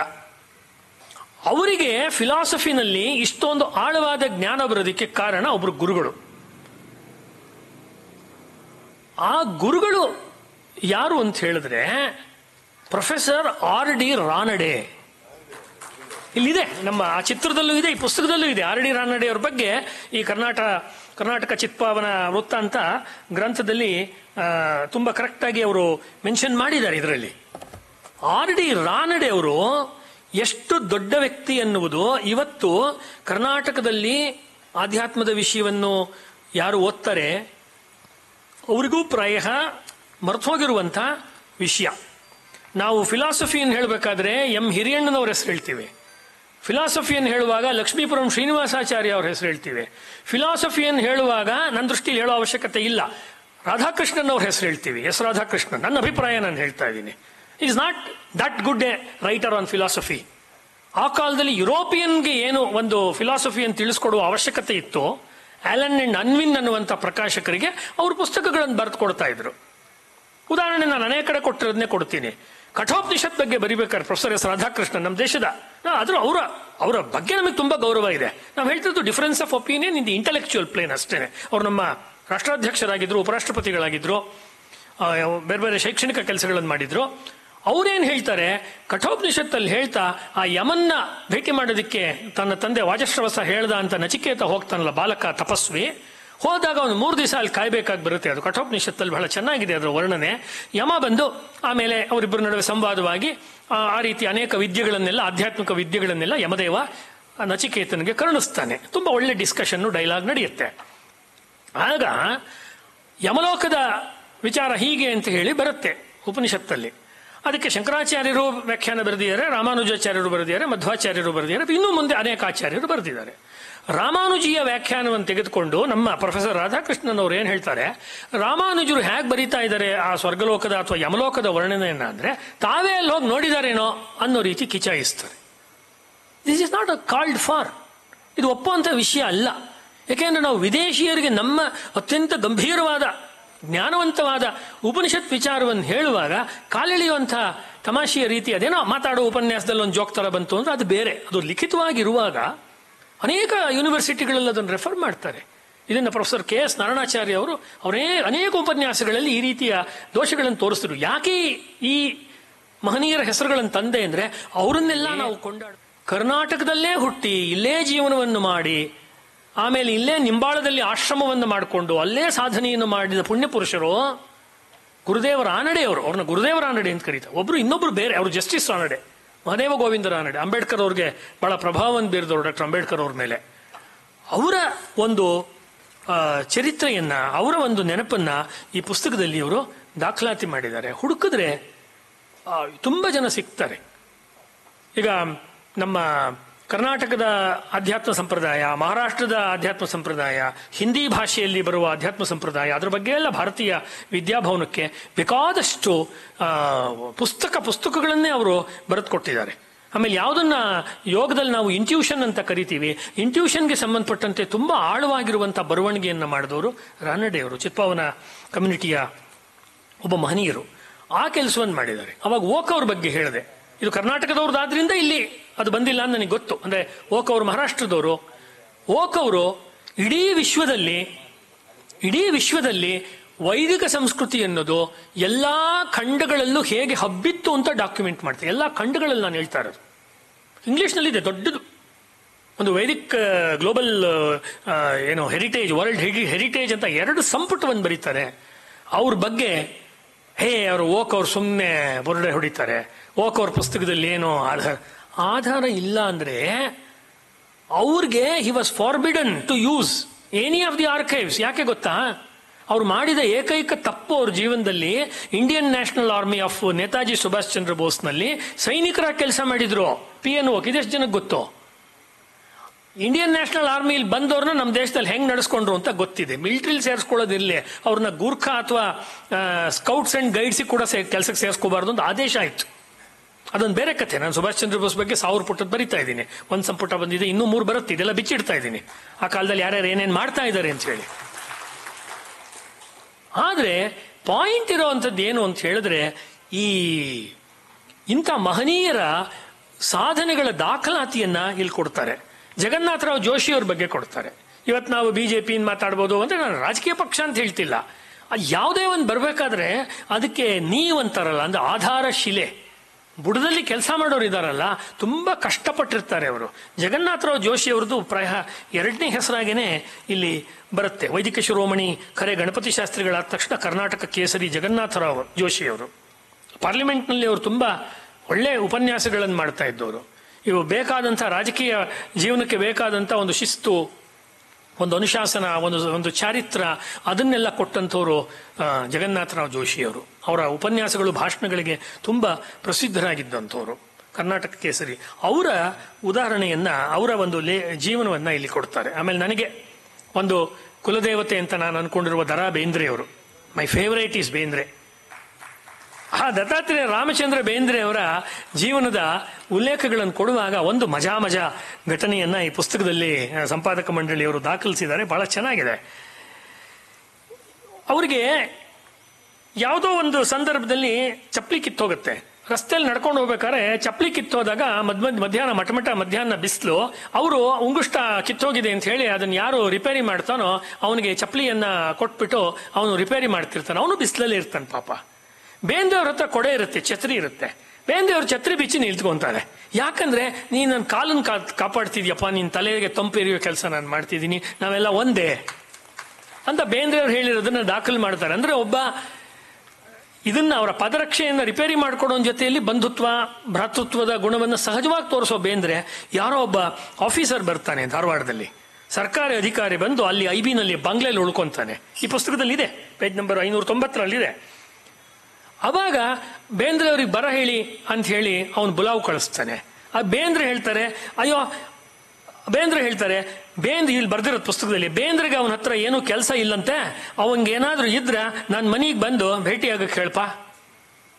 ಅಧಿಕಾರಿಗೆ ಕೆಲಸ ಇದ್ರೆ ನಮ್ಮ ಮನೆಗೆ ಬರಲಿ, ನಂಗೆ ಕೆಲಸ ಇದ್ರೆ ಅವನ ಹತ್ರ ಹೋಗ್ತೀನಿ ಅಂತ. ಈ ಧಾರಷ್ಟ್ಯ ಏನು? ದುಡ್ಡಿತ್ತ ಅವ್ರ ಹತ್ರ, ಕಾಸಿತ್ತ, ಏನಿತ್ತು? ವಿದ್ಯೆ ಇತ್ತು, ಸ್ವಾಭಿಮಾನ ಇತ್ತು, ವಿನಯ ಇತ್ತು, ಸಕ್ಕರೆ ಇತ್ತು, ಮನೆಗೆ ಬಂದವರಿಗೆ ಕೊಡಕ್ಕೆ ಸಕ್ಕರೆ ಇತ್ತು. ಮತ್ತು ಯಾರಾದ್ರೂ ಈ ತರ ಉಡಾಫೆ ಏನ್ ಮಾಡಿದ್ರೆ ಅವ್ರಿಗೆ ಬೇಂದ್ರೆ ಅವರು ಹಿಂದೆ ಮುಂದೆ ನೋಡದೆ ಉತ್ತರವನ್ನು ಕೊಡ್ತಿದ್ರು. ಅಂಥ ಬೇಂದ್ರೆಯವರ ಅನೇಕ ಪ್ರಾರಂಭದ ಪುಸ್ತಕಗಳನ್ನ ವನವರ ಗ್ರಂಥಮಾಲೆಯವರು ಅಥವಾ ಬೇಂದ್ರೆ ಅವರ ಟ್ರಸ್ಟ್ ಅವರು ಅಥವಾ ಅವ್ರ ಮಗ ವಾಮನ್ ಬೇಂದ್ರೆ ಅವರೆಲ್ಲ ಪ್ರಕಟ ಮಾಡಲಿಕ್ಕೆ ಇನ್ನೂ ಸಾಧ್ಯವಿಲ್ಲದ ಕಾಲದಲ್ಲಿ. ಯಾಕೆ ಸಾಧ್ಯವಿಲ್ಲದ ಕಾಲ? ಬೇಂದ್ರೆ ಅವರು ಸರ್ಕಾರದ ವಿರುದ್ಧ ನರಬಲಿ ಕವನ ಬರೆದಿದ್ರಿಂದ ಅವ್ರನ್ನ ಎಕ್ಸ್ಪೆಲ್ ಮಾಡಿದ್ರು, ರಾಜ್ಯದಲ್ಲಿ ಇರಬಾರದು ಅಂತ ಆಚೆ ಹಾಕಿದ್ರು, ಎಲ್ಲೂ ಉದ್ಯೋಗ ಕೊಡಬಾರದು ಇವ್ರಿಗೆ ಅಂತ ಹೇಳಿದ್ರು. ಹಿಂಡಲ್ಗ ಜೈಲಲ್ಲಿ ಅವ್ರನ್ನ ಇಟ್ಟಿದ್ರು ಬೇಂದ್ರೆ ಅವ್ರನ್ನ. ಕೊನೆಗೆ ಅವರ ಪುಸ್ತಕಗಳನ್ನ ಪ್ರಕಟ ಅದೆಲ್ಲೋ ಹೈದರಾಬಾದಲ್ಲಿ ಆಗ್ತಿತ್ತು. ಕೊನೆಗೆ ಅದನ್ನ ವ್ಯವಸ್ಥಿತವಾಗಿ ಅವರ ಕವನಗಳು ಮತ್ತು ಗದ್ಯ ಲೇಖನಗಳ ಸಾಹಿತ್ಯ ವಿರಾಟ್ ಸ್ವರೂಪ ಇದನ್ನೆಲ್ಲ ಮೊದಲು ಪ್ರಕಟಣೆ ಮಾಡಿದವರು ಚಿತ್ಪಾವನ ಕಮ್ಯುನಿಟಿಗೆ ಸೇರಿದಂತಹ ಸಮಾಜ ಭಾಗ್ಯಶಿಲ್ಪಿ ಬಾಲಚಂದ್ರ ಘಾಣೇಕರ್. ಇದು ಪುಸ್ತಕನೂ ಅಲ್ಲೇ ನಿತ್ಯಾನಂದ್ ಬಿಡೆ ಅವ್ರು ಫೋನ್ ಮಾಡಿದ್ರು, ನಾನು ಅಲ್ಲೇ ಸಮಾಜ ಪುಸ್ತಕ ಪ್ರೆಸ್ನಲ್ಲೇ ಇದ್ದೀನಿ ಅಂತ ಹೇಳಿ. ಅಂದ್ರೆ ಅವರು ಫ್ರೀಡಮ್ ಮೂವ್ಮೆಂಟ್ ಅಲ್ಲಿ ಇದ್ದಂಥ ಫ್ಯಾಮಿಲಿ. ನಾನು ಬಾಲ್ಯಾವಸ್ಥೆಯಲ್ಲಿ ಒಂದು ಪುಸ್ತಕವನ್ನು ಓದಿದ್ದೆ ಸರ್, ನಮ್ಮ ಊರು ಹಾಸನದಲ್ಲಿ, ಸಣ್ಣ ಪುಸ್ತಕ. ಆ ಪುಸ್ತಕದ ವಿಷಯ ಏನಂದ್ರೆ, ನೇತಾಜಿಯವರು ಕಲ್ಕತ್ತಾದಿಂದ ತಪ್ಪಿಸ್ಕೊಂಡು ಹೋದ್ರಲ್ಲ ಆಫ್ಘಾನಿಸ್ತಾನದ ಮೂಲಕ, ಅದೊಬ್ಬ ಮೌಲ್ವಿ ವೇಷವನ್ನು ಧರಿಸಿ ಅಂತೆಲ್ಲ ಹೇಳ್ತಾರಲ್ಲ, ಅಲ್ಲಿ ಹೋದಾಗ ಕಾಬೂಲ್ನಲ್ಲಿ ಒಬ್ಬ ಹಣ್ಣಿನ ವ್ಯಾಪಾರಿ ಹಿಂದೂ ಅವನ ಮನೇಲಿ ಅವರು ವಾಸಕ್ಕಿದ್ರು. ಅವನ ಹೆಸರು ಉತ್ತಮ್ ಚಂದ್ ಅಂತ. ಉತ್ತಮ್ ಚಂದ್.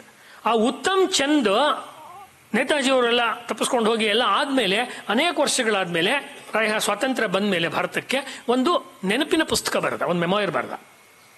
ಆ ಪುಸ್ತಕದಲ್ಲಿ ಅವನು ಏನೇನಾಯ್ತು ನಮ್ಮ ಮನೇಲಿ 40 ದಿವಸ ಅಥವಾ 40 ಚಿಲ್ಲರೆ ದಿವಸ ನೇತಾಜಿಯವರು ಹೇಗೆ ಒಬ್ಬ ಏನೂ ಗೊತ್ತಿಲ್ಲದ ಒಬ್ಬ ಇವನ್ ರೀತಿ ಮೂಕನ್ ರೀತಿ ಇದ್ರು ಅಂತ ದಾಖಲೆ ಮಾಡ್ತಾರೆ. ಆ ಪುಸ್ತಕವನ್ನ ಕನ್ನಡದಲ್ಲಿ ಸುಭಾಷ ಸೀಮೋಲ್ಲಂಘನ, ಇವತ್ತು ಆ ಪುಸ್ತಕ ಸಿಗ್ತಾ ಇಲ್ಲ, ಅದನ್ನ ಪ್ರಕಟ ಮಾಡಿದವರು ಇದೇ ಬಾಲಚಂದ್ರ ಘಾಣೇಕರ್ ಅವರು. ಬೇಂದ್ರೆ ಅವರ ಯಾವ ಜ್ಞಾನಪೀಠ ಪ್ರಶಸ್ತಿಗೆ ಪಾತ್ರವಾದ ನಾಕುತಂತಿ ಬಂತೋ ಆ ಪುಸ್ತಕವನ್ನು ಪ್ರಥಮ ಬಾರಿಗೆ ಪ್ರಕಟ ಮಾಡಿದವರು ಬಾಲಚಂದ್ರ ಘಾಣೇಕರ್ ಅವರು. ಮನುಷ್ಯ ಫೇಮಸ್ ಆದ್ಮೇಲೆ ಯಾರು ಬೇಕಾದ್ರೂ ಒಂದ್ ಜೊತೆ ಬರ್ತಾರೆ.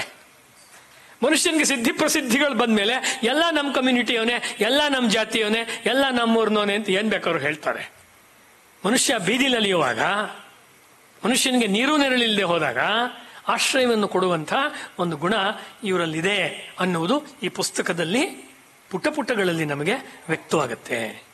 ಈ ಪುಸ್ತಕವನ್ನ ಓದುವಾಗ ಇನ್ನೊಂದು ಅಂಶವನ್ನು ಹೇಳಬೇಕು, ಬಹಳ ರೋಚಕವಾದ ಅಂಶವನ್ನ ಪೇಜ್ ನಂಬರ್ 636 ಅಲ್ಲಿ ಹೇಳ್ತಾರೆ.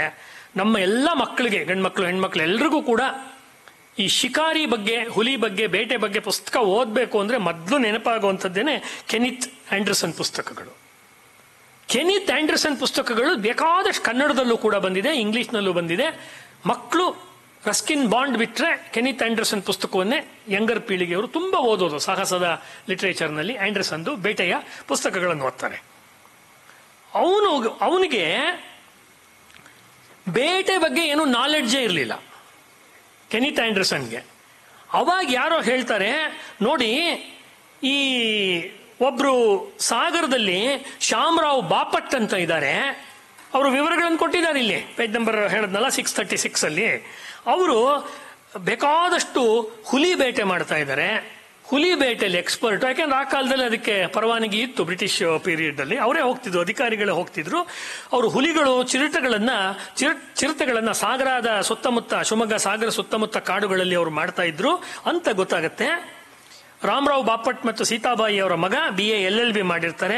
ಸುಮಾರು 50-60 ಹುಲಿಗಳನ್ನು ಅವರು ಬೇಟೆ ಮಾಡಿದ್ರು, ಕಾಡುಕೋಣಗಳನ್ನು ಬೇಟೆ ಮಾಡಿದ್ರು. ಅವರ ಹೆಸರು ಎಲ್ಲ ಕಡೆ ತುಂಬಾ ಫೇಮಸ್ ಆಗಿತ್ತು. ಬೇಟೆ ಆಡುವ ವಿದ್ಯೆಯನ್ನ ಬ್ರಿಟಿಷ್ ಅಧಿಕಾರಿಯಾದ ಕೆನಿತ್ ಆಂಡರ್ಸನ್ ಬಂದು ಕಲಿತದ್ದು ಕರ್ನಾಟಕದಲ್ಲಿ. ಕಲಿಸಿಕೊಟ್ಟಿದ್ದು ಚಿತ್ಪಾವನ ಕಮ್ಯುನಿಟಿಯಲ್ಲಿ ಹುಟ್ಟಿದ ಶ್ಯಾಮರಾವ್ ಬಾಪಟ್ ಅವರು. ಇದು ದಾಖಲಾಗಿದೆ ಈ ಪುಸ್ತಕದಲ್ಲಿ. ಅಂದ್ರೆ ನಮಗೆ ಏನು ಹೇಳ್ತೀರಾ, ನಮಗೆ ಎಲೆ ಕಾಣಿಸ್ತಾ ಇದೆ, ನಮಗೆ ಹಣ್ಣು ಕಾಣಿಸ್ತಾ ಇಲ್ಲ. ಅಥವಾ ಇನ್ನೂ ಬಲಿತಿಲ್ಲದೆ ಇರುವಂತ, ಮಾಗದೇ ಇರುವಂತ ಕಾಯಿಗಳು, ಆ ರೀತಿಯ ವಿಚಾರಗಳು ಕಾಣಿಸ್ತಿದೆ. ಪಕ್ವವಾಗಿ ಯಾರ ಕೆಲಸ ಮಾಡಿದ್ದಾರೆ. ಅವಾಗ ನಾನು ಧರ್ಮಶಾಸ್ತ್ರದ ವಿಷಯದಲ್ಲಿ PV ಕಾಣೆಯವ್ರನ್ನ ಹೇಗೆ ಜ್ಞಾಪಿಸ್ಕೊಂಡೆ, ಈ ವಿಷಯ ಕೂಡ ಎಲ್ಲೋ ಇಂಗ್ಲಿಷ್ ಲಿಟ್ರೇಚರ್ ಓದುವಾಗ ಕೆನಿತ್ ಆಂಡರ್ಸನ್ ಪುಸ್ತಕ, ನಾನು ಶೈಕ್ಷಣಿಕವಾಗಿ ಹೇಳ್ತಾ ಇರೋದು, ಅದನ್ನು ಪಾಠ ಮಾಡುವಾಗ ಹೇಳ್ಬೋದಲ್ಲ, ಅಪ್ಪ he is inspired by our own man. ನಮ್ಮ ದೇಶದ ಸ್ವದೇಶಿ ವ್ಯಕ್ತಿಯಿಂದ ಇವನು ಪ್ರಭಾವಿತನಾಗಿ ವಿದ್ಯೆ ಕಲಿತು, ಕೋವಿ ಹಿಡ್ಕೊಳ್ಳೋದು ಕಲಿತು. ನಮ್ಮ ಶಿವರಾಮ್ ಕಾನ್ಸಿನ್ ಅವರು ಅದರಲ್ಲೆಲ್ಲ ಪ್ರಸಿದ್ಧರು, ಕೋವಿ ಪ್ರಯೋಗದಲ್ಲಿ. ಅವರು ಲೇಖನಿ ಕೋವಿ ಎರಡರಲ್ಲೂ ಪ್ರಸಿದ್ಧರು. ಅಲ್ಲಿ ಗೊತ್ತಾಗತ್ತೆ, ಇದಂ ಬ್ರಾಹ್ಮ್ಯಂ ಇದಂ ಕ್ಷಾತ್ರಂ ಅಂತ ಹೇಳಿದ್ರಲ್ಲ ಅವಾಗ. ಸಾಕ್ಷಿ ಶ್ಯಾಮರಾವ್ ಬಾಪಟ್, ಸಾಕ್ಷಿ ವಾಸುದೇವ ಪಲ್ವಂತ್ ಪಡ್ಕೆ, ಸಾಕ್ಷಿ ಚಾಪೇಕರ್ ಬಂಧುಗಳು, ಸಾಕ್ಷಿ ಸಾವರ್ಕರ್ ಬಂಧುಗಳು. ಉದ್ದಕ್ಕೂ ಆ ಟ್ರೆಡಿಷನ್ ಇದೆಯಲ್ಲ, ಆ ಒಂದು ಜಿಗುಟುತನ, ಅದು ಯಾವ್ದ್ರಲ್ಲಿ ಬೇಕಾದ್ರೂ ಆಗ್ಬಹುದು, ವೇದ ವಿದ್ಯೆಯಲ್ಲಿ ಆಗ್ಬಹುದು. ಆದ್ರೆ ಅಷ್ಟೇ ಸೌಹಾರ್ದಯುತವಾದ ನಡವಳಿಕೆ. ಆ ಕೆಲಸವನ್ನ ಮಾಡಿರುವ ಅನೇಕ ವಿಚಾರಗಳನ್ನ ಈ ಪುಸ್ತಕದಲ್ಲಿ ದಾಖಲೆ ಮಾಡಿದ್ದಾರೆ. ಅವಾಗಲೇ ಒಂದು ವಿಷಯ ತುಂಬಾ ಸರ್ತಿ ರಿಪೀಟ್ ಆದ್ರಿಂದ ಇದನ್ನ ಸ್ಪಷ್ಟೀಕರಣ ದೃಷ್ಟಿಯಿಂದ ಹೇಳ್ತೀನಿ. ಮತ್ತೀಗ ಕನ್ನಡ ಅಂದ್ರೆ ಏನು, ಕನ್ನಡ ಪ್ರಾಚೀನವೇ, ತಮಿಳು ಪ್ರಾಚೀನವೇ ಇತ್ಯಾದಿ ಎಲ್ಲ ಒಂದು ಮಾತುಗಳನ್ನ ಇಲ್ಲ ಸಲ್ಲದ ವಿಷಯಗಳನ್ನೆಲ್ಲ ಕೆಲವರು ಹೇಳಕ್ ಶುರು ಮಾಡಿದ್ದಾರೆ. ವಲಸೆ ಅಂತ ಇದೆಯಲ್ಲ, ಇದು ಮನುಷ್ಯ ಕುಲದ ಲಕ್ಷಣ. ಅವಾಗಲೇ ಅದ್ರ ಬಗ್ಗೆ ಮಾನ್ಯ ನ್ಯಾಯಮೂರ್ತಿಗಳು ಹೇಳಿದ್ರು. ವಲಸೆ ಯಾಕೆ ಬರ್ತಾರೆ? ತಮ್ಮ ದೇವತೆಗಳನ್ನು ಕಾಪಾಡ್ಕೊಳ್ಳಕ್ಕೆ, ಹೆಣ್ಮಕ್ಳ ಮಾನವನ್ನ ಕಾಪಾಡ್ಕೊಳ್ಳಕ್ಕೆ, ತಮ್ಮ ವೇದ ವಿದ್ಯೆಯನ್ನು ಕಾಪಾಡ್ಕೊಳ್ಳಕ್ಕೆ, ಒಂದು ತುಳಸಿ ಗಿಡ ಕಾಪಾಡ್ಕೊಳ್ಳಕ್ಕೆ ಅಷ್ಟೇ, ಒಂದು ಸಂಧ್ಯಾವಂದನೆ ಮಾಡೋದಕ್ಕೋಸ್ಕರ. ಅಯ್ಯೋ ಸದ್ಯ ಸಾಕು. ಶಿವಾಜಿ ಮಹಾರಾಜ ಸ್ವರಾಜ್ಯ ಸ್ಥಾಪನೆ ಮಾಡಿದಾಗ ಆನಂದ ಭವನಿ ಪೃಥ್ವಿ ಅಂತ ಹೇಳಿ ಮರಾಠಿನಲ್ಲಿ ಸಮರ್ಥ ರಾಮದಾಸರು ಹಾಡು ಬರೀತಾರೆ. ನಾನು ಹಿಂದುತ್ವ ಪುಸ್ತಕದಲ್ಲಿ ಅದನ್ನು ಹಾಕಿದ್ದೀನಿ.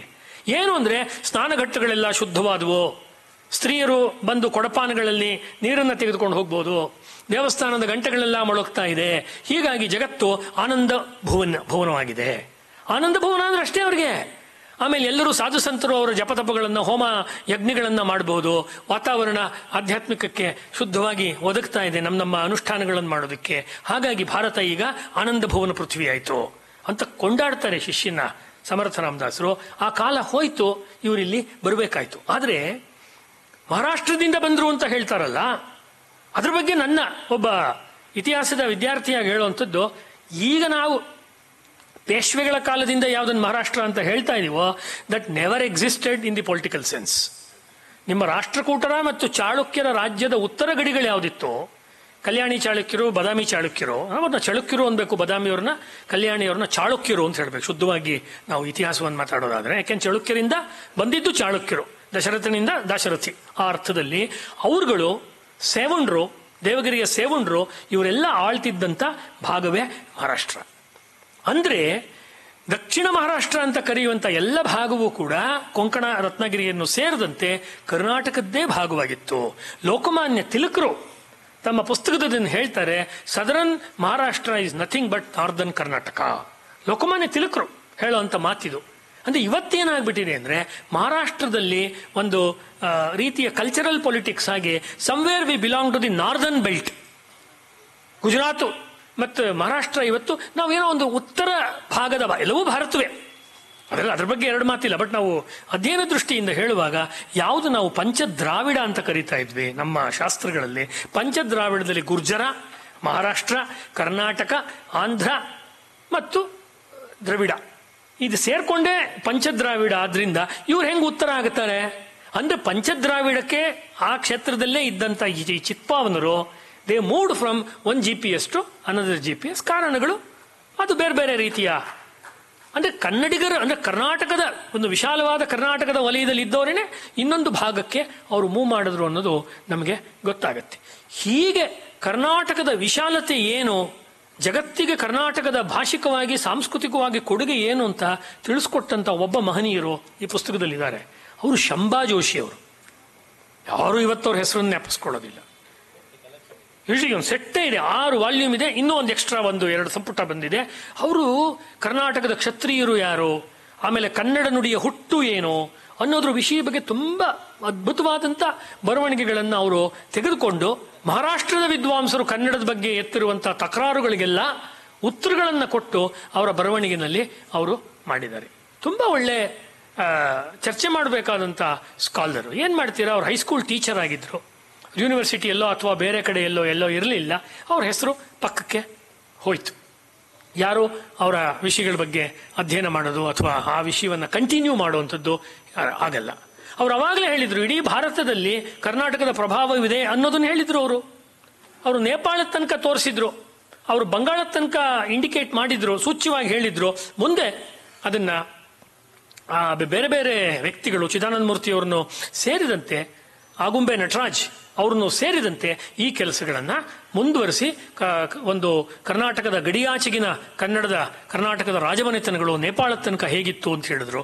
ಅದಕ್ಕೆ ಬೇಕಾದ ಮೂಲ ದ್ರವ್ಯವನ್ನು ಕೊಟ್ಟಿದ್ದು ಶಂಭಾ ಜೋಶಿ ಅವರು. ಯಾಕೆ ನಾನು ಈ ವಿಷಯವನ್ನು ಹೇಳಿದೆ, ಇನ್ನೂ ಸಂಗೀತದ್ದು ಹೇಳ್ಬೋದು, ವೈದ್ಯಕೀಯದ್ದು ಹೇಳ್ಬೋದು, ಪೌರೋಹಿತ್ಯದ್ದು ಹೇಳ್ಬೋದು, ಅನೇಕ ವಿಷಯಗಳನ್ನು ಇದರೊಳಗಡೆ ಕೊಟ್ಟಿದ್ದಾರೆ. ಇಲ್ಲಿ ನಮಗೆ ಬೇಕಾಗಿರೋದು ಏನು ಅಂತ ಹೇಳಿದ್ರೆ, ಈ ಪರಶುರಾಮರ ಕಾನ್ಸೆಪ್ಟ್ ಇದೆಯಲ್ಲ.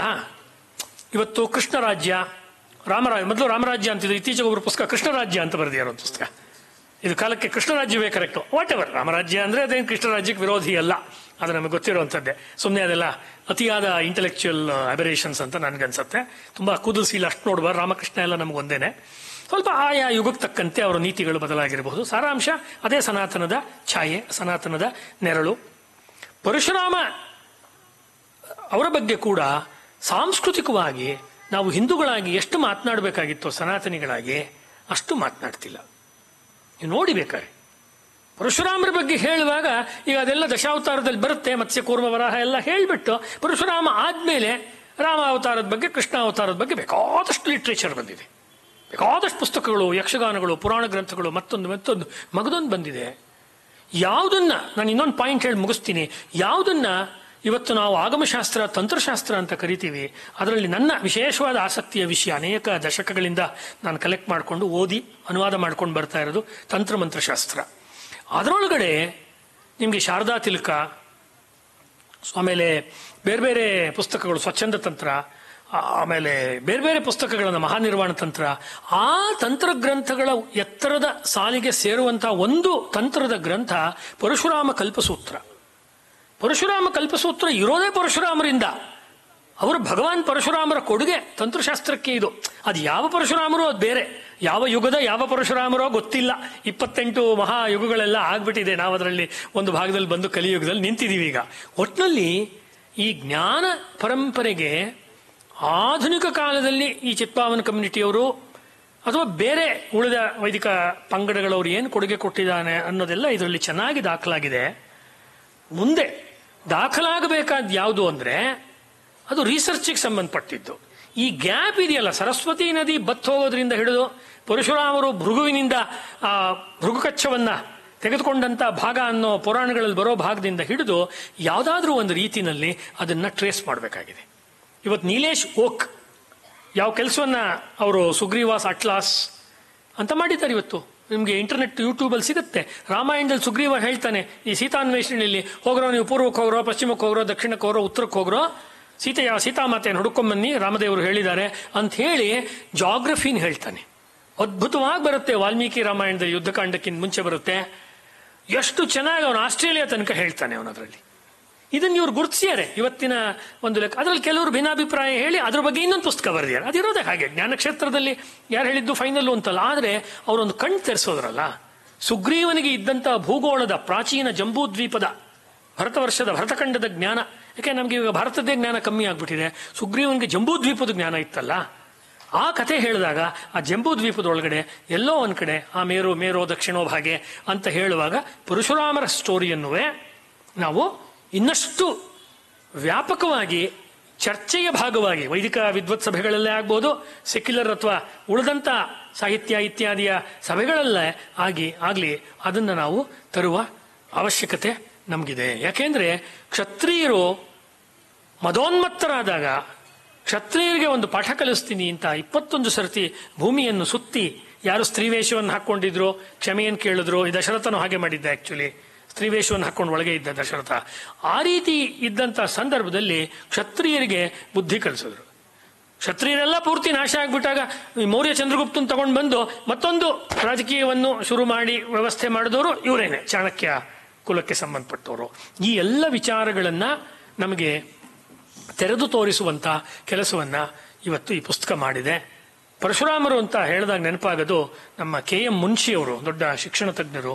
ಪರಶುರಾಮನ ಬಗ್ಗೆನೇ ಪುಸ್ತಕವನ್ನು, ಕಾದಂಬರಿಯನ್ನು ಅವರು ಬರೆದಿದ್ರು. ಭಗವಾನ್ ಪರಶುರಾಮ ಅಂತ ಬರೆದಿದ್ರು. ನಾವು ಚಾಣಕ್ಯನ ಜೊತೆ, ಇನ್ನೂ ಅನೇಕ ಮಹನೀಯರ ಜೊತೆ ಕೊಡುಗೆಯ ದೃಷ್ಟಿಯಿಂದ, ಋಷಿ ಪರಂಪರೆಯ ದೃಷ್ಟಿಯಿಂದ ಮತ್ತೆ ನಾವು ಪುನರ್ ಊರ್ಜಿತ ಮಾಡಬೇಕಾದಂಥ ಒಂದು ಹೆಸರು, ಒಂದು ಸಂಕೇತ ಯಾವುದು ಅಂತ ಹೇಳಿದ್ರೆ ಭಗವಾನ್ ಪರಶುರಾಮರದು. ಯಾಕೆಂದ್ರೆ ಅವ್ರ ಬಗ್ಗೆ ಹುಡುಕಿದ್ರೆ ಮಾತನಾಡಲಿಕ್ಕೆ ನಮಗೆ ಅನೇಕ ವಿಷಯಗಳು ಸಿಗುತ್ತೆ. ವಿಶ್ವಾಮಿತ್ರ ಕಾಂಟೆಕ್ಸ್ಟಲ್ಲಿ ಅಥವಾ ಬೇರೆ ಬೇರೆ ಕಾಂಟೆಕ್ಸ್ಟಲ್ಲಿ ಅವರೆಲ್ಲ ಒಂದೇ ಫ್ಯಾಮಿಲಿಗೆ ಸಂಬಂಧಪಟ್ಟಂಥ ಭಾಗಗಳು ಅದು ನಮಗೆ ಸಿಕ್ಕತ್ತೆ. ಇದು ಕೂಡ ನಮಗೆ ಮುಂದಿನ ಸಂಪುಟಗಳಲ್ಲಿ, ಅಂದರೆ what I mean to say, from the Vedic times to the Peshwas, ಆ ಮಧ್ಯದ್ದೇನು ಗ್ಯಾಪ್ ಇದೆ ಅದನ್ನು ಕೂಡ ದಾಖಲಾತಿ ಮಾಡುವ ಅವಶ್ಯಕತೆ ಇದೆ. ಈ ಪುಸ್ತಕ ಇನ್ನೂ ಹಲವು ಸಂಪುಟಗಳಲ್ಲಿ ಬರಲಿ. ಅವರು ಎರಡಲ್ಲದೆ ಎರಡಕ್ಕಿಂತ ಹೆಚ್ಚು ಸಂಪುಟಗಳಲ್ಲಿ ಬಂದರೆ ಸಮಾಜಶಾಸ್ತ್ರದ ವಿದ್ಯಾರ್ಥಿಗಳಿಗೆ, ರಾಜ್ಯಶಾಸ್ತ್ರದ ವಿದ್ಯಾರ್ಥಿಗಳಿಗೆ, ಮುಂದೆ ಯಾವುದೋ ವಿಷಯದಲ್ಲಿ ಕಾನೂನಿನ ತೊಡಕುಗಳು ಬರ್ಬೋದು, ಮತ್ತೊಂದು ಬರ್ಬೋದು. ಆವಾಗ ಇದು ಪ್ರಮಾಣ ಗ್ರಂಥವಾಗುತ್ತೆ. ಯಾವುದು ಪ್ರಮಾಣ ಗ್ರಂಥವಾಗುತ್ತೆ ಅಂದರೆ ಯಾವುದು ಪ್ರಾಮಾಣಿಕವಾಗಿ ಬರೆಯಲ್ಪಟ್ಟಿರುತ್ತೋ ಅದು ಪ್ರಮಾಣ ಗ್ರಂಥವಾಗುತ್ತೆ.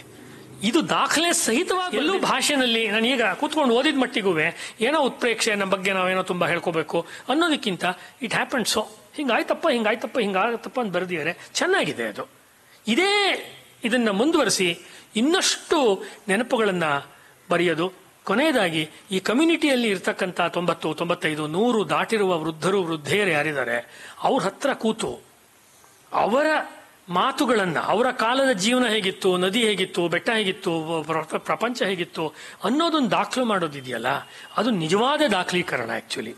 ಯಾಕೆಂದರೆ ಯಾರು people at the lower stratum of the society, ಅಥವಾ ಸಾಮಾನ್ಯವಾಗಿ ಜೀವನ ಮಾಡಿರ್ತಾರಲ್ಲ, ಅವರು ಕೊಡುವ ಇನ್ಸೈಟ್ಸು ತುಂಬ ಏನೋ ಒಂದು ಎತ್ತರದಲ್ಲಿ ಅಥವಾ ತುಂಬ ಒಂದು ಶ್ರೀಮಂತಿಕೆಯಲ್ಲಿ ಇರ್ತಾರೆ, ಅವ್ರಿಗೆ ಆ ರಿಯಾಲಿಟೀಸೇ ಗೊತ್ತಾಗಿರೋದಿಲ್ಲ ಜೀವನದ್ದು. ಆ ರೀತಿಯ ದಾಖಲಾತಿ ಕೂಡ ತುಂಬ ಅಗತ್ಯವಾಗಿ ಆಗಬೇಕಾಗಿದೆ. ಯುರೋಪಿಯನ್ ಲಿಟ್ರೇಚರಲ್ಲಿ ನೋಡಿದಾಗ ನಮ್ದನ್ನು ಕಂಪೇರ್ ಮಾಡಿದಾಗ ಹೊಟ್ಟೆ ಉರಿಯುತ್ತೆ. ಎಷ್ಟೆಷ್ಟು ಜನಗಳ ಬಗ್ಗೆ ಎಷ್ಟು ವ್ಯಾಪಕವಾದ ಜೀವನ ಚರಿತ್ರೆಗಳು, ವ್ಯಾಪಕವಾದ ಆತ್ಮಕಥೆಗಳನ್ನು, ತಪ್ಪು ಸರಿ, ನೀಚಾತಿ ನೀಚ ವಿಷಯಗಳನ್ನೆಲ್ಲ ಬರ್ಕೊಳ್ತಾರೆ. ನಮ್ಮಲ್ಲಿ ಉತ್ತಮೋತ್ತಮ ವಿಚಾರಗಳಿದ್ರೂ ಅದನ್ನು ಬರೆಯೋ ವಯಸ್ಸಲ್ಲಿ ಬರೆಯಲ್ಲ. ಆಮೇಲೆ ಕೈ ಏಳಲ್ಲ, ಕಾಲು ಮಂಡಿ ನೋವು, ಆಮೇಲೆ ನೆನಪಿನ ಶಕ್ತಿ ಹೊಟ್ಟೋಗುತ್ತೆ. ಆ ಮಧ್ಯಂತರ ಗಳಿಗೆನಲ್ಲಿ ಈ ಪುಸ್ತಕ ಬಂದಿರುವ ಶುಭ ಸಮಾರಂಭದಲ್ಲಿ ನಾನು ಬರೀ ಚಿತ್ಪಾವನ ಕಮ್ಯುನಿಟಿ ಅಂತ ಹೇಳ್ತಿಲ್ಲ, ಭಾರತೀಯ ಹಿಂದೂ ಸಮಾಜದ ಬೇರೆ ಬೇರೆ ಜಾತಿಗಳು, ಸಮುದಾಯಗಳ ಹಿರಿಯರ ನೆನಪುಗಳ ದಾಖಲಾತಿ ಆದರೆ ಸಮಾಜ ದಿಕ್ಕು ತಪ್ತಾ ಇದೆ ಅಂತ ನಾವೆಲ್ಲ ಕಾಳಜಿ ವ್ಯಕ್ತಪಡಿಸ್ತೀವಿ. ಅವರು ದಿಕ್ಕು ತಪ್ಪದಂತೆ, ನಮ್ಮ ಹಿಂದಿನ ಜನರೇಷನ್ನವ್ರದ್ದು ಬೇರೆ ಇರಬಹುದು, ಯಾಕೆಂದ್ರೆ ಅವ್ರಿಗೆ ಯಾವುದೋ ವಿಚಾರಗಳ ಭ್ರಮೆ ಇತ್ತು, ಇವಾಗ ಹೊರಗೆ ಬರ್ತಾ ಇದ್ದಾರೆ. ಆದರೆ ಅದಕ್ಕಿಂತ ಹಿಂದೆ ಸ್ವತಂತ್ರ ಕಾಲದಲ್ಲಿ ಅವ್ರಿಗೇನು ಆ ರೀತಿಯ ಯಾವ ಭ್ರಮೆಗಳು ಇರಲಿಲ್ಲ. ತುಂಬ ಸ್ಪಷ್ಟವಾದ ಜೀವನವನ್ನು ಮಾಡ್ತಾ ಇದ್ರು. ಇದೇ ಬೆಂಗಳೂರಿನಲ್ಲಿ ಇದ್ದಂತಹ ಕನ್ನಡ ಸಾಹಿತ್ಯ ಪರಿಷತ್ತಿಗೆ ಬಹಳ ಬೇಕಾದ ಕೆಲಸ ಮಾಡಿದ ಕರ್ಪೂರ್ ಶ್ರೀನಿವಾಸರಾಯರು, ಲೋಕಮಾನ್ಯ ತಿಲಕರು ಅಲ್ಲಿ ತೀರ್ಕೊಂಡ್ರೆ ಇಲ್ಲಿ ಶ್ರೀರಂಗಪಟ್ಟಣದಲ್ಲಿ ಹೋಗಿ ಅವರು ಶ್ರಾದ್ದ ಮಾಡ್ತಾರೆ. ಟಿ.ವಿ. ಗುಂಡಪ್ಪನವ್ರು ಬರೆದಿದ್ದಾರೆ ಅವ್ರ ಪುಸ್ತಕದಲ್ಲಿ, ಜ್ಞಾಪಕ ಚಿತ್ರಶಾಲೆಯಲ್ಲಿ ತಿಲಕರನ್ನ ಅವರು ತಮ್ಮ ಮಾನಸಿಕವಾಗಿ ಗುರುಗಳು ಅಂತ ಹೇಳಿದ್ರು. ಹಾಗಾಗಿ ಕರ್ನಾಟಕದಲ್ಲಿ ಒಂದು ತಿಲಕರ ಧಾರೆ ಇದೆ, ಅದೇ ಮುಂದುವರೆದು ಗಾಂಧೀಜಿ ವಿಚಾರದ ಧಾರೆಯಾಗಿ ಬಂತು. ಇನ್ನೊಂದು ತಿಲಕರ ಒಂದು ಗೋಖಲೆಯವ್ರ ಧಾರೆ ಇದೆ, ಗೋಖಲೆಯವರ ಧಾರೆ ಇದೆ, ಗೋಪಾಲಕೃಷ್ಣ ಗೋಖಲೆಯವ್ರದ್ದು. ಅದೇ ಮುಂದುವರೆದು DVG ಅವರಲ್ಲಿ ಮತ್ತು ಗಾಂಧೀಜಿ ವಿಚಾರದಲ್ಲಿ ಅದು ಮುಂದುವರಿತು. ಅದೇ ರೀತಿ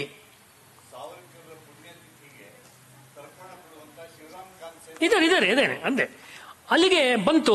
ಅದೇ ರೀತಿ ಲೋಕಮಾನ್ಯ ತಿಲಕರ ಧಾರೆ ಸಾವರ್ಕರ್ ಧಾರೆಯಾಗಿ ಅಥವಾ ವಿಚಾರವಾಗಿ ಮುಂದುವರೆದು ಈಗಲೂ ಅದು ಕೂಡ ನಮ್ಮ ದೇಶದಲ್ಲಿದೆ. ಒಂದು ಗಮನಿಸಿ, ಒಂದು ಲೇಖನವನ್ನು ಡಾಕ್ಟರ್ ಬಾಬಾ ಸಾಹೇಬ್ ಅಂಬೇಡ್ಕರ್ ಬರೀತಾರೆ, ಅದು ಗಾಂಧಿ ಜಿನ್ನ ರಾನಡೆ ಅಂತ ಆ ಪುಸ್ತಕ ಬಹಳ ಫೇಮಸ್. ಅವರ 5-6 ಅತ್ಯಂತ ಪ್ರಮುಖ ಪುಸ್ತಕಗಳಲ್ಲಿ ಅದೊಂದು. ಯಾಕೆ ಗಾಂಧೀಜಿಯನ್ನ ನಾನು ಅಂದ್ರೆ ಅವ್ರು ಹೇಳ್ತಾ ಇರೋದು, ಅಂಬೇಡ್ಕರ್ ಅವರು, ನಾನು ಹೆಚ್ಚು ಉನ್ನತವಾದ ವ್ಯಕ್ತಿ ಅಂತ ತಗೊಳ್ಳಲ್ಲ. ಮೊಹಮ್ಮದ್ ಅಲಿ ಜಿನ್ನಾನ್ ಯಾಕೆ ನಾನು ಉನ್ನತವಾದ ವ್ಯಕ್ತಿ ಅಂತ ತಗೊಳ್ಳಲ್ಲ, ಪರ್ಹ್ಯಾಪ್ಸ್ ನಾನು ತಗೊಳ್ಳೋ ಅತ್ಯಂತ ಉನ್ನತವಾದ ಆದರ್ಶ ಪುರುಷ ಅಂತ ಹೇಳಿದ್ರೆ ಮಹದೇವ ಗೋವಿಂದ ರಾನಡೆ, ಜಸ್ಟಿಸ್ ರಾನಡೆ. ಅವರು ಮರಾಠರ ಇತಿಹಾಸವನ್ನು ಬರೆದಿದ್ರು, ಬಹಳ ಒಳ್ಳೆ ಲೇಖಕರು ಕೂಡ ಆಗಿದ್ರು, ನ್ಯಾಯದಾನದಲ್ಲಿ ತುಂಬಾ ಹೆಸರನ್ನ ಮಾಡಿದ್ರು. ಮಹದೇವ ತುಂಬಾ ಕಷ್ಟಪಟ್ಟು ಬಡತನದಿಂದ ಬಂದು ಮೇಲಕ್ಕೆ ನಿಂತ್ಕೊಂಡಂತ ಒಬ್ಬ ಪ್ರತಿಭಾವಂತರು ಮಹದೇವ ಗೋವಿಂದ ರಾನಡೆ. ಅವರನ್ನು ನಾನು ಆದರ್ಶವಾಗಿ ತೆಗೆದುಕೊಳ್ತೀನಿ ಅಂತ ಡಾಕ್ಟರ್ ಅಂಬೇಡ್ಕರ್ ಅವರು ಬರೀತಾರೆ. ಅಗೇನ್ ಅವ್ರು ಬಂದಿರೋದು ಇದೇ ಕಮ್ಯುನಿಟಿಯಿಂದ, ರಾನಡೆ ಅವರು. ಇದು ನಮಗೆ ಗೊತ್ತಿಲ್ಲ. ಇಬ್ರು ರಾನಡೆ ಬಗ್ಗೆನೂ ಹೇಳಿದ್ದೀನಿ ನಾನು ಇವತ್ತು ನಿಮಗೆ. ಒಂದು ಸೋಷಿಯೋ ಪೊಲಿಟಿಕಲ್ ರಾನಡೆ ಹೇಳಿದ್ದೀನಿ, ಇನ್ನೊಂದು ಓಶೋ ಅವರಿಗೆ ಗುರುಗಳಾಗಿದ್ದಂತಹ ರಾನಡೆ ಅವ್ರ ಬಗ್ಗೆ ಹೇಳಿದ್ದೀನಿ. ಇದರ ನೆನಪು ನಮಗೆ ಬೇಕಲ್ವಾ? ಮನುಷ್ಯ ಬದುಕೋದೇ ನೆನಪುಗಳ ಮೇಲೆ. ವಯಸ್ಸಾಗ್ತಾ ನನಗೇನು ಅಷ್ಟು ವಯಸ್ಸಾಗಿಲ್ಲ, ಆದರೆ ಅನೇಕ ವಯಸ್ಸಾದವ್ರ ಜೊತೆಯಲ್ಲಿ ನಾನು ದಿನನಿತ್ಯ ಒಡನಾಟ ಮಾಡುವಾಗ ನನಗೆ ಗೊತ್ತಿದೆ, ಮೆಮೊರಿನೇ ನಮಗೆ ಬೇಕಾದ್ದು. ಏನೂ ಇಲ್ಲ, ಯಾದ್ ಅಂತ ಹೇಳ್ತಾರಲ್ಲ ಆ ಥರದ್ದು. ಹಿಂದಿಯಲ್ಲಿ ಹಿಂದೆ ಏನು ಪುಸ್ತಕ ಬಂದಿತ್ತು ಒಬ್ಬ ಸಾಹಿತಿ ಬಗ್ಗೆ, ತುಂಬ ಒಳ್ಳೆ ಟೈಟ್ಲು, ಎಷ್ಟು ಧ್ವನಿಪೂರ್ಣವಾಗಿತ್ತು ಅಂದರೆ ಕಹೋ ವ್ಯಾಸ್ ಕೈಸೆ ಕಟಿ ಅಂತ ಪುಸ್ತಕದ ಹೆಸರು. ಕಹೋ ವ್ಯಾಸ್ ಕೈಸೆ ಕಟಿ, ಜೀವನ ಹೆಂಗೈತಪ್ಪ ಹೇಳು ಅಂತ. ಅದನ್ನು ಹೇಳಿರುವಂಥ ಪುಸ್ತಕ ಈ ಕರ್ನಾಟಕ ಚಿತ್ಪಾವನ ವೃತ್ತ ಅಂತ. ಇದು ಇನ್ನೂ ಅವಾಗಲೇ ನಾನು ಮೆನ್ಷನ್ ಮಾಡಿದಂಥ ರೀತಿಯಲ್ಲಿ ಅಥವಾ ಇನ್ನಷ್ಟು ಹೊಸ ರೀತಿಗಳಲ್ಲಿ ನಾನಾ ಮುಖಗಳಲ್ಲಿ ದಾಖಲಾದರೆ then emerges what is called as indigenous sociology, indigenous political thinking, indigenous economic systems. ಇಲ್ಲಿ ಕರ್ನಾಟಕ ಬ್ಯಾಂಕನ್ನು ಸ್ಥಾಪನೆ ಮಾಡಿದವರು ಒಬ್ಬರು ಚಿತ್ಪಾವನ ಕಮ್ಯುನಿಟಿ ಅವರು ಬರೀತಾರೆ ಅಲ್ವಾ. ಅದು ಹೇಗಾಯಿತು ಏನು ಅನ್ನೋ ಸ್ಟ್ರಗಲ್ ಅನ್ನು ಬರೆದಾಗ ಮುಂದೆ ಯಾರೋ ಬ್ಯಾಂಕಿಂಗ್ ಕ್ಷೇತ್ರಕ್ಕೆ ಹೋಗೋರಿಗೆ ಒಂದು ಮಾಡೆಲ್ ಕ್ರಿಯೇಟ್ ಆಗುತ್ತೆ. ನಮಗೆ ಬೇಕಾಗಿರೋದು ಇವತ್ತು ಮಾಡೆಲ್ಗಳು. ಹಾಗೇನು ಭಾಗವತ ರಾಮಾಯಣ ಮಹಾಭಾರತದ ಇನ್ಸ್ಪಿರೇಷನ್ ತೊಗೊಂಡ್ಬಿಡ್ಬೋದು, ಇಮ್ಮಿಡಿಯೇಟ್ ಲೈಫ್ನಲ್ಲಿ ನಮಗೆ ರಿಯಲ್ ಮಾಡೆಲ್ಸ್ ನಮಗೆ ಸಿಗುತ್ತೆ. ಆ ಒಂದು ಪುಣ್ಯಕರವಾದ ಕೆಲಸವನ್ನು ಇವತ್ತು ಮಾಡಿದ್ದಾರೆ. ಅದರ ಲೋಕಾರ್ಪಣೆಯ ಸಂದರ್ಭದಲ್ಲಿ ನನಗೆ ಮೋಸ್ಟ್ಲಿ ಸಾವರ್ಕರ್ ವಿಚಾರವನ್ನು ನಾನು ಹೆಚ್ಚು ಹೇಳ್ತಾ ಇದ್ದೀನಿ ಅನ್ನೋ ಕಾರಣಕ್ಕೂ ಏನೋ ಗೊತ್ತಿಲ್ಲ, ನನಗೆ ಮಾತಾಡಲಿಕ್ಕೆ ಅವರು ಹೇಳಿದ್ದಾರೆ. ನಾವು ಸಾವರ್ಕರ್ ಅವರ 10,000 ಪುಟಗಳ ಸಂಪುಟಗಳನ್ನು ತರ್ತಾ ಇದ್ದೀವಿ. ನಮಗೆ ತುಂಬ ಕಷ್ಟ ಆಗೋದೇನು ಅಂದರೆ ಮರಾಠಿ ಬಲ್ಲಂತ ದೇಶದ ಬಗ್ಗೆ ಅಭಿಮಾನವಿರುವ ಒಂದು 4-5 ಜನಗಳ ಸಹಾಯ ನಮಗೆ ಬೇಕು. ನಮ್ಮದು ಒಂದು ಹೇಳ್ಬಿಡ್ಬೇಕಲ್ಲ, ಸ್ವಾಮಿ ಕಾರ್ಯ ಸ್ವಕಾರ್ಯ ಅಂತ. ನಮ್ಮದು ಒಂದು ಸ್ವಾರ್ಥ ಏನಪ್ಪ ಅಂದರೆ ಸಾವರ್ಕರ್ ಅವರ ಆ ಗ್ರಂಥವನ್ನು ಓದಿ ಕನ್ನಡಕ್ಕೆ ಅನುವಾದ ಮಾಡಿಕೊಡ್ತಾರೆ ಯಾರೋ ಪುಣ್ಯಾತ್ಮರು. ಮಾಡಿದಾಗ ಸರಿ ಇದೆಯೇ ತಪ್ಪಿದೆಯೇ, ಮೂಲಕ್ಕೆ ಅದು ಎಲ್ಲೂ ಧಕ್ಕೆ ಆಗದಂತೆ ಬಂದಿದೆಯೇ ಅಂತ ನನಗೆ ಮರಾಠಿ ಬರಲ್ಲ, ಬಂದರೂ ಸ್ವಲ್ಪ ಟೂಟ ಅಂತಲ್ಲ. ಅದರಿಂದ ಪುಸ್ತಕದ ಇಡೀ ಗ್ರಂಥ ಸಂಪಾದನೆ ಕೆಲಸ ಆಗಲ್ಲ, ಮಾಡಲೂಬಾರ್ದು. ಆ ರೀತಿ ಕೆಲಸದಲ್ಲಿ ನಮಗೆ ತುಂಬ ಸಪೋರ್ಟು ಚಿತ್ಪಾವನ ಕಮ್ಯುನಿಟಿಯಲ್ಲಿ ಮರಾಠಿ ಬಲ್ಲಂಥವರಿಂದ ತುಂಬ ಅಗತ್ಯವಾಗಿ ಬೇಕಿದೆ. ಆಗ ನಾವು ನೀವು ಕೈ ಜೋಡಿಸಿದ್ರೆ ಸಾವರ್ಕರ್ ಅವರ ಅದ್ಭುತವಾದ ಸಾಹಿತ್ಯ ನಮ್ಮ ಕನ್ನಡಿಗರಿಗೆ ಸಿಕ್ಕತ್ತೆ. ಅದನ್ನು ಕೂಡ ತಮ್ಮ ಮುಂದೆ ನಿವೇದಿಸಿಕೊಂಡು ಇಷ್ಟು ಹೊತ್ತು ಮಾತಾಡಲಿಕ್ಕೆ ಅವಕಾಶ ಕೊಟ್ಟಂಥ ತಮ್ಮೆಲ್ಲರಿಗೂ ನಾನು ವಂದಿಸಿ ನನ್ನ ಮಾತಿಗೆ ಮಂಗಳವನ್ನು ಹಾಡ್ತೀನಿ.